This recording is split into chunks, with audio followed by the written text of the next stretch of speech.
रेवंत रेड्डी जी, सुखविंदर सुक्खू जी, Satej Bunty Patil ji, stage पे CWC members, senior नेता, हमारे प्यारे कार्यकर्ता,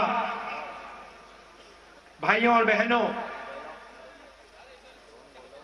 महाराष्ट्र के युवा प्रेस के हमारे मित्रों, आप सबका यहां बहुत बहुत स्वागत, नमस्कार। अंबेडकर जी की कर्मभूमि में आकर आज मुझे बहुत खुशी हो रही है। कांग्रेस का फाउंडेशन डे है और आज हम नागपुर में आपसे बात करने, आपसे मिलने आए हैं।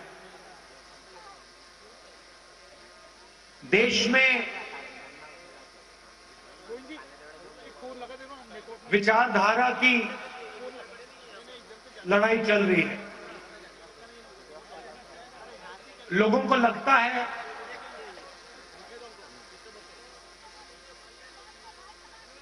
कि राजनीतिक लड़ाई है, सत्ता की लड़ाई है, वो है,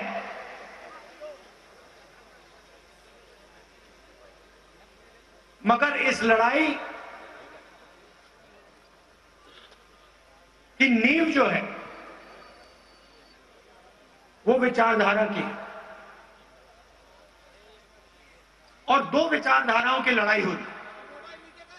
बहुत सारी पार्टियां हैं। सचिन बोलतो नागपूरवरून फ्रेम कोणी देऊ? हाँ ठीक है। एनडीए में है, हाँ इंडिया अलायंस में है, ठीक ठीक हाँ खालीच बसलो। मगर लड़ाई दो विचारधाराओं के बीच में।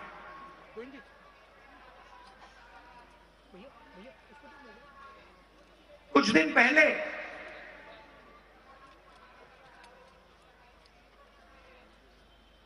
एक बीजेपी का एमपी मुझे लोकसभा में मिला। बहुत सारे बीजेपी के एमपी पहले कांग्रेस पार्टी में हुआ करते थे, ये भी कांग्रेस पार्टी में था।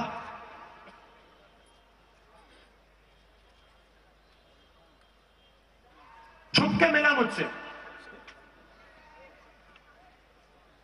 मुझे दूर से देखा, छुप के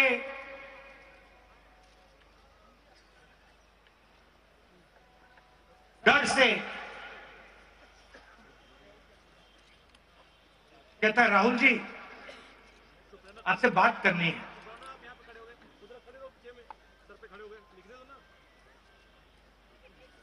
मैंने कहा भाई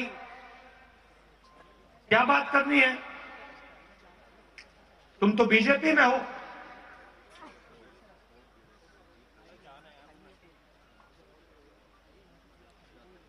और फिर उसके चेहरे पे थोड़ी सी टेंशन दिख रही थी। तो मैंने पूछा सब कुछ ठीक है क्या? मैंने सोचा शायद घर में कोई बीमार हो, कोई दुर्घटना हो गई हो। मैंने पूछा सब कुछ ठीक है? कहता है नहीं।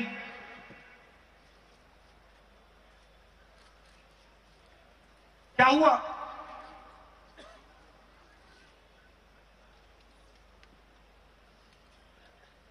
राहुल जी बीजेपी में रहकर सहा नहीं जाता।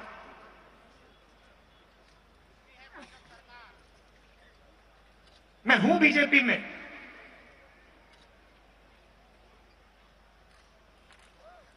मगर दिल मेरा कांग्रेस में है।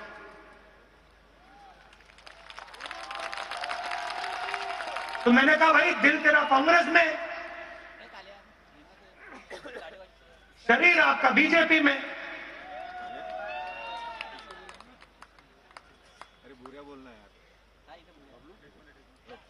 मतलब दिल शरीर को कांग्रेस में लाने से डर रहा है, यही हो सकता है।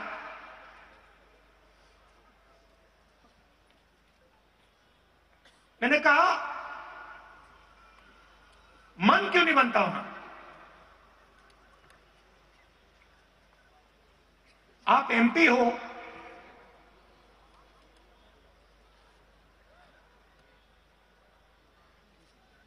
आप मुझे हिंट दे रहे हो, मन क्यों नहीं बनता?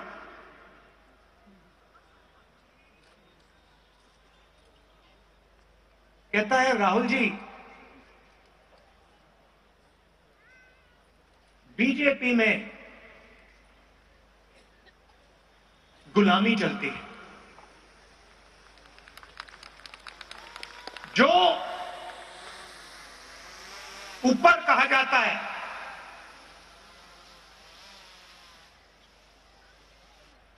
वो बिना सोचे समझे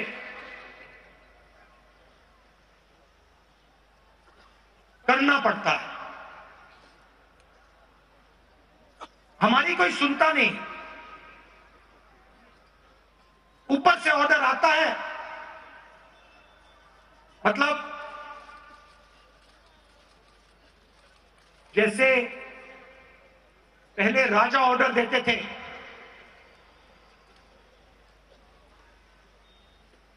ऊपर से ऑर्डर आता है और उसका पालन करना पड़ता है, अच्छा लगे ना लगे, चॉइस नहीं होती। आपको याद होगा हमारे जो पीसीसी प्रेसिडेंट हैं पटोले जी, ये हैं, नाही मी तिकडे घेतलेला होता, त्याला हरीशला दिला आहे. इन्होंने प्रधानमंत्री से एक सवाल पूछ लिया था, त्यांनी वायकेबल नाही आणली ना. एक सवाल पूछा था किसानों के बारे में। क्या सवाल था? माझी वायकेबल लावलेली आहे तिथे.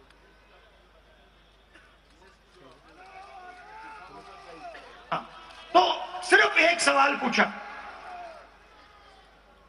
सवाल था जीएसटी जो आपने लगाया उसमें किसानों का क्या हिस्सा होगा। मोदी जी को सवाल अच्छा नहीं लगा, पटोले जी आउट हो गए।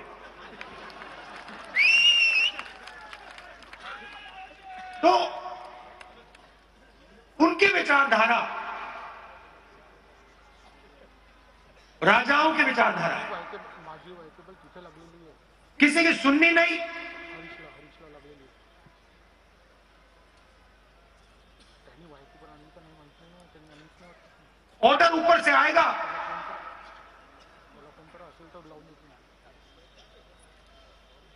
आपको ऑर्डर का पालन करना पड़ेगा।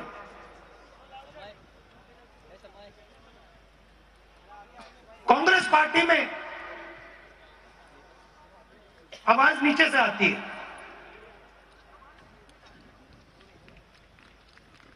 हमारा छोटा सा छोटा कार्यकर्ता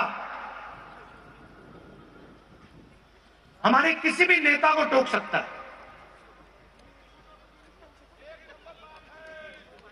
सही है ना? हमारे कार्यकर्ता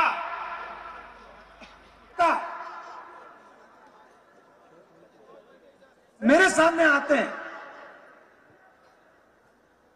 और मुझे कहते हैं राहुल जी ये जो आपने किया मुझे अच्छा नहीं लगा, और फिर मैं उनको समझाता हूं कि देखिए मैंने ये इस कारण किया, और मैं उनकी सुनता हूं। उनकी जो आवाज है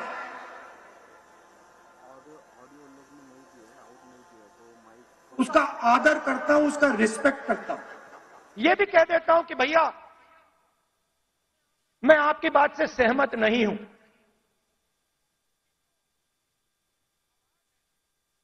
मगर उसकी आवाज सुनता हूं।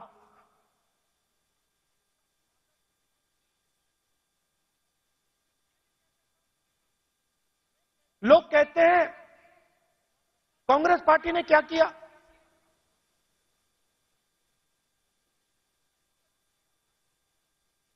आजादी से पहले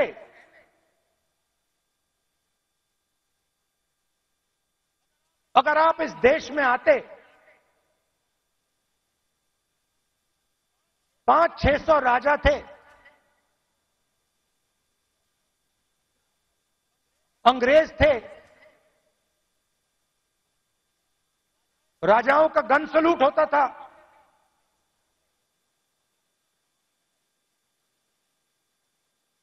किसी को 19 तोपों का सलूट होता था, किसी को 21 तोपों का सलूट होता था, मगर हिंदुस्तान की जनता को इस देश में कोई अधिकार नहीं था, कोई अधिकार नहीं था।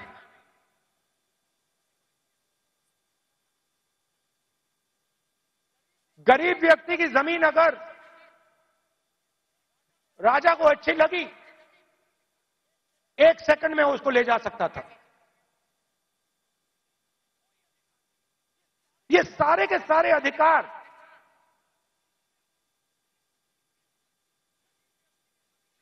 जिनकी रक्षा कॉन्स्टिट्यूशन करता है,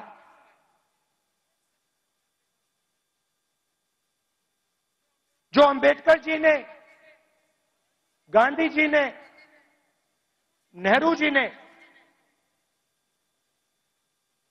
खून पसीना देके बनाया, ये कांग्रेस पार्टी ने दिया है। और आरएसएस के लोग, बीजेपी के लोग इसके खिलाफ थे। आज झंडे के सामने खड़े हो जाते हैं, सलूट मारते हैं। सालों के लिए इन्होंने तिरंगे को सलूट नहीं मारा था। तो सारे के सारे अधिकार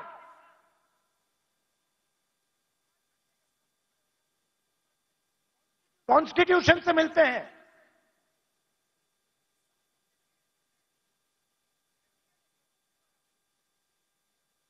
और राजा जो भी करना चाहता था करता था, उसके लिए कोई कानून नहीं थे। यह काम कांग्रेस पार्टी ने किया और यह हिंदुस्तान के इतिहास में, हजारों साल के इतिहास में पहली बार किया गया है। पहली बार एक हिंदुस्तानी को एक वोट दिया गया, चाहे वो दलित हो, आदिवासी हो, महिला हो, जनरल कास्ट का हो, तमिल हो, बंगाली हो, उत्तर प्रदेश का हो। हिंदुस्तान के हर नागरिक को कॉन्स्टिट्यूशन एक वोट देता है।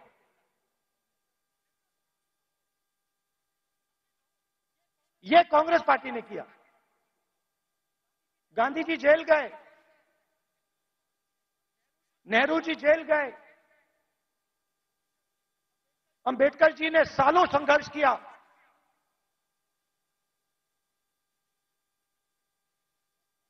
यह कांग्रेस पार्टी ने, अंबेडकर जी ने, सबने मिलकर दिया है। हमारी विचारधारा कहती है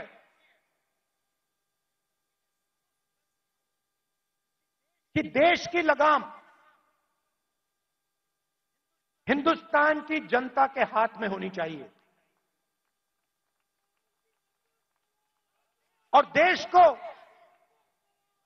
जैसे पहले राजा चलाते थे,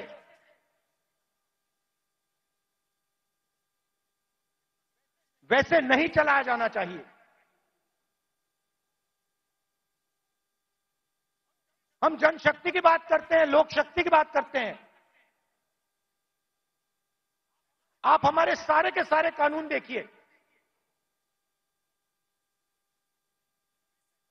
आजादी की लड़ाई देश की जनता ने लड़ी थी, राजा महाराजाओं ने नहीं लड़ी थी। उनकी पार्टनरशिप थी अंग्रेजों के साथ। लोग भूल जाते हैं, लोग सोचते हैं कि आजादी की लड़ाई सिर्फ अंग्रेजों के खिलाफ थी। नहीं, अंग्रेजों की लड़ाई अंग्रेजों के खिलाफ थी और राजा महाराजाओं के भी खिलाफ थी। यह सच्चाई है। पार्टनरशिप थी, राजाओं महाराजाओं की अंग्रेजों की पार्टनरशिप थी, उसके खिलाफ कांग्रेस पार्टी लड़ी थी। किसके लिए लड़ी थी? गरीब जनता के लिए लड़ी थी। अगर आप यहां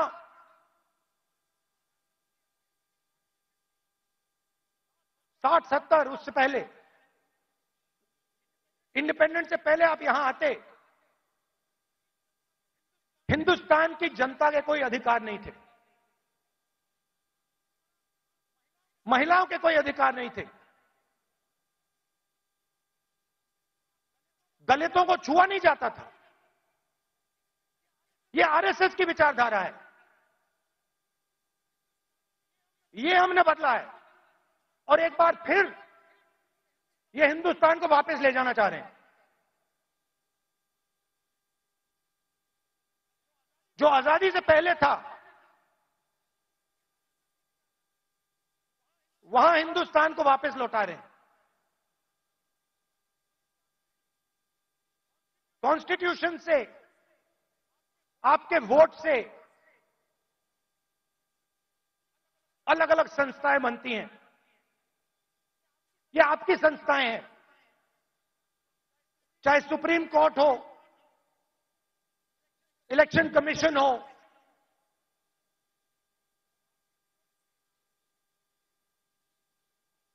ये आपकी संस्थाएं हैं। सारे के सारे इंस्टीट्यूशंस पर ये कब्जा कर रहे हैं। आप हिंदुस्तान की सारी यूनिवर्सिटी देख लीजिए, सारे के सारे वाइस चांसलर आज एक संगठन के हैं। उनको आता होता कुछ है नहीं, कुछ नहीं आता उनको। हिंदुस्तान के वाइस चांसलर आज मेरिट पे नहीं बनते हैं। हिंदुस्तान के वाइस चांसलर आज अगर एक संगठन में हैं तब बन सकते हैं। तो सारे के सारे जो इंस्टीट्यूशंस हैं जिससे आपकी आवाज की रक्षा होती है, जिससे आप देश को चलाते हो, इन सब का ये कब्जा कर रहे हैं। मीडिया को देख लीजिए, कहा जाता था कि मीडिया लोकतंत्र के रखवाले हैं। मैं आपसे पूछता हूं, क्या आपको लगता है कि आज हिंदुस्तान का मीडिया लोकतंत्र की रक्षा कर रहा है? सुन लीजिए,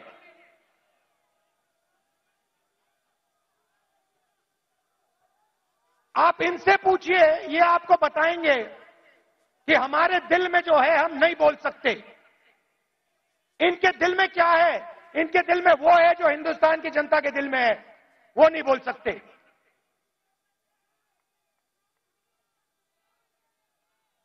तो सारी की सारी संस्थाएं का कब्जा कर दिया मीडिया प्रेशर में। सीबीआई का प्रेशर है, ये देखो ईडी का प्रेशर है।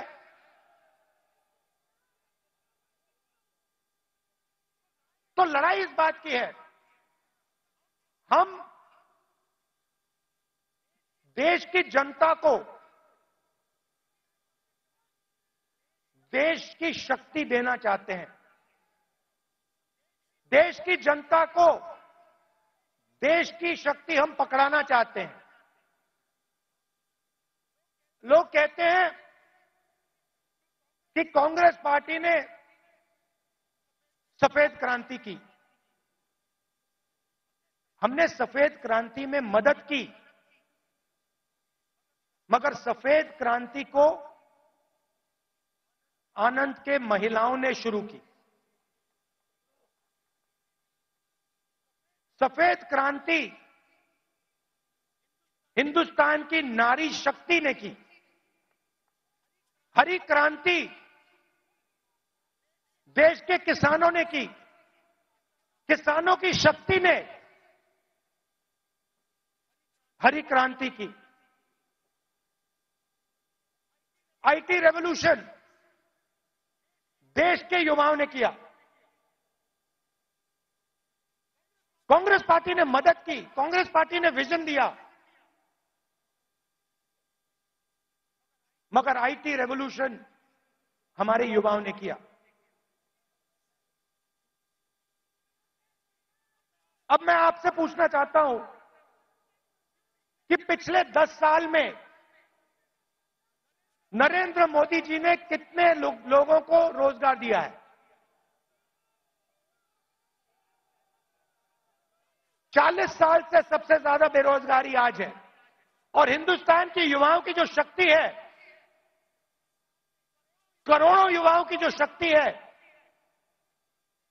वो जाया हो रही है। आजकल हिंदुस्तान का युवा जॉब नहीं करता है। आजकल हिंदुस्तान का युवा 7-8 घंटे मोबाइल फोन पे कभी इंस्टाग्राम देखेगा, कभी फेसबुक देखेगा। ये सच्चाई है हिंदुस्तान की और उसकी शक्ति जाया हो रही है।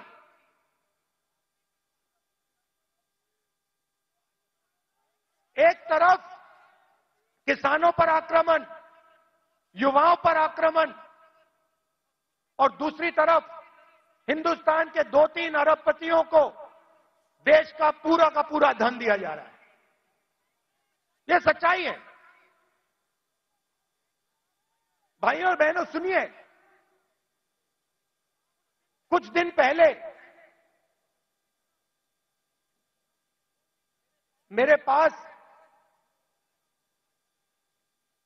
कुछ युवा आए, मुझे कहते हैं राहुल जी, अग्निवीर योजना से पहले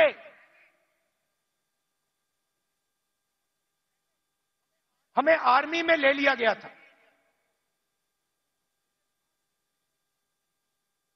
1,50,000 युवाओं को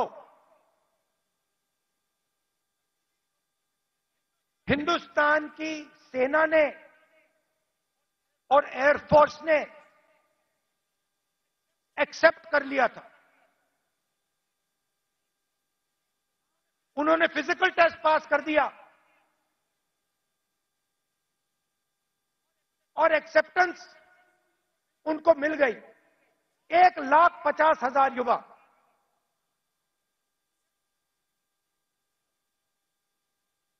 मोदी सरकार ने अग्निवीर योजना लागू की और 1,50,000 युवाओं को उन्होंने आर्मी में, एयरफोर्स में नहीं आने दिया।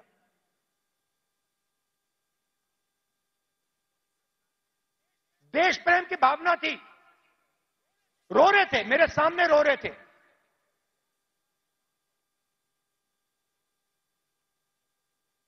आंसू आ रहे थे, कह रहे थे सरकार ने हमारी जिंदगी बर्बाद कर दी है, जिंदगी खत्म कर दी, हमारा मजाक उड़ाया जाता है। गांव में हमें झूठे सैनिक कहा जाता है। इतनी भी इज्जत नहीं रखी। उनको अग्निवीर योजना में भी नहीं आने दिया।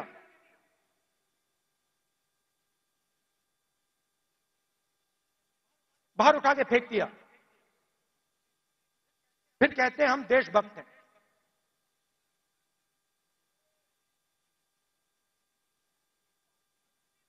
इससे देश का फायदा नहीं होने वाला।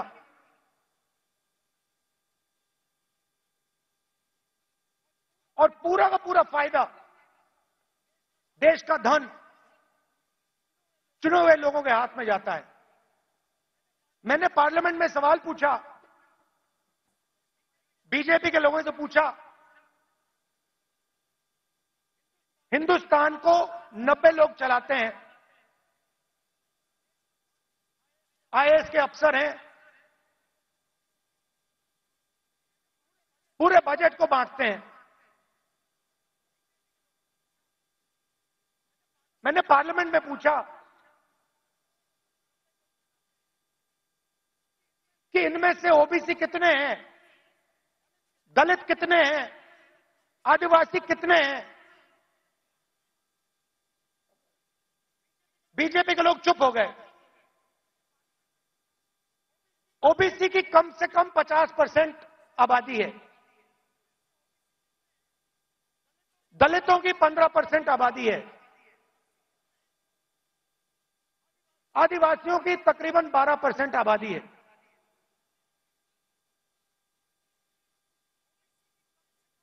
नब्बे अफसर में से 3 ओबीसी हैं।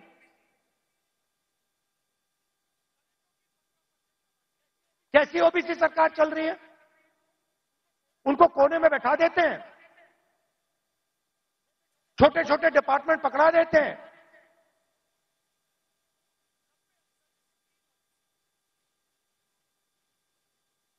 हिंदुस्तान की सबसे बड़ी कंपनी, 100-200 सबसे बड़ी कंपनी की लिस्ट निकालो, मुझे दिखा दो इनमें कौन सा ओबीसी है, कौन सा दलित है, कौन सा आदिवासी है। स्टेट की ब्यूरोक्रेसी में दिखा दो।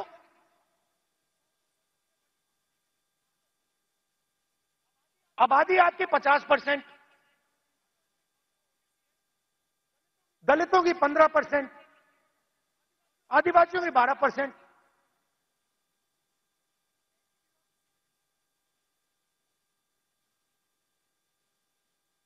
और भागीदारी आपकी कहीं भी नहीं।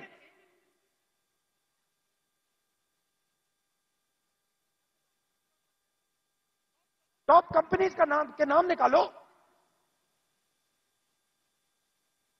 और मुझे दिखा दो इन कंपनियों में ओबीसी कहां बैठा हुआ है, दलित कहां बैठा है, आदिवासी कहां बैठा है।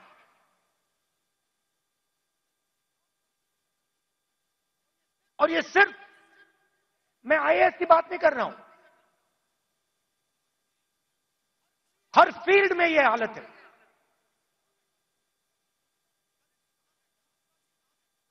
तो मैंने सवाल पूछा, मैंने कहा देखिए जाति जनगणना होनी चाहिए, देश को पता लगना चाहिए कि इस देश में ओबीसी कितने हैं। उसके बाद नरेंद्र मोदी जी के भाषण बदल जाते हैं। पहले अपने आप को ओबीसी कहते थे, मेरे भाषण के बाद कहते हैं हिंदुस्तान में तो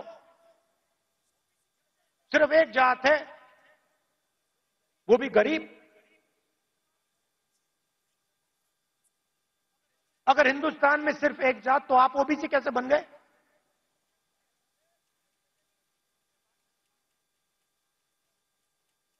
तो हमने निर्णय ले रखा है, जैसे ही हमारी सरकार आएगी, दिल्ली में आएगी, हम जाति जनगणना आपके लिए करके दिखा देंगे।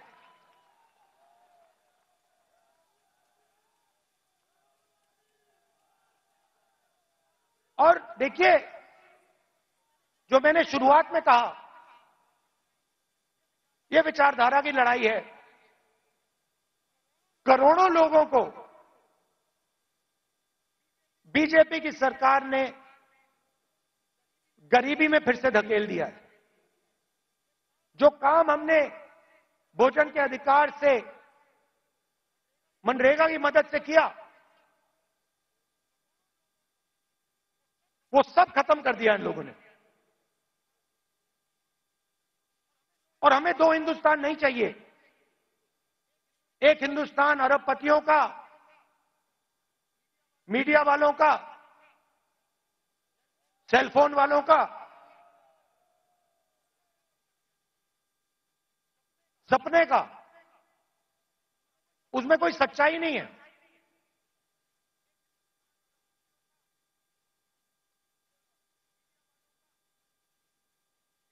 हिंदुस्तान के युवा सोशल मीडिया से जी नहीं सकते, कमा नहीं सकते। हिंदुस्तान के युवाओं को रोजगार की जरूरत है। यह काम नरेंद्र मोदी जी और एनडीए की सरकार नहीं कर सकती।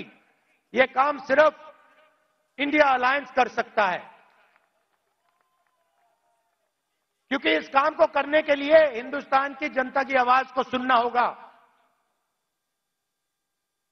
नफरत मिटानी होगी और इस देश को एक कर जोड़कर आगे जाना पड़ेगा। कन्याकुमारी से कश्मीर हम चले, 4000 किलोमीटर चले, नफरत के बाजार में मोहब्बत की दुकान हमने खोली। आप कांग्रेस पार्टी की विचारधारा समझना चाहते हो, इस लाइन से आप समझ जाओगे। सिर्फ एक लाइन की जरूरत है। अगर आपके दिल में हिंदुस्तान के लोगों के लिए मोहब्बत है, अगर आप नफरत के बाजार में मोहब्बत की दुकान खोलना चाहते हो, तो आप कांग्रेसी हो।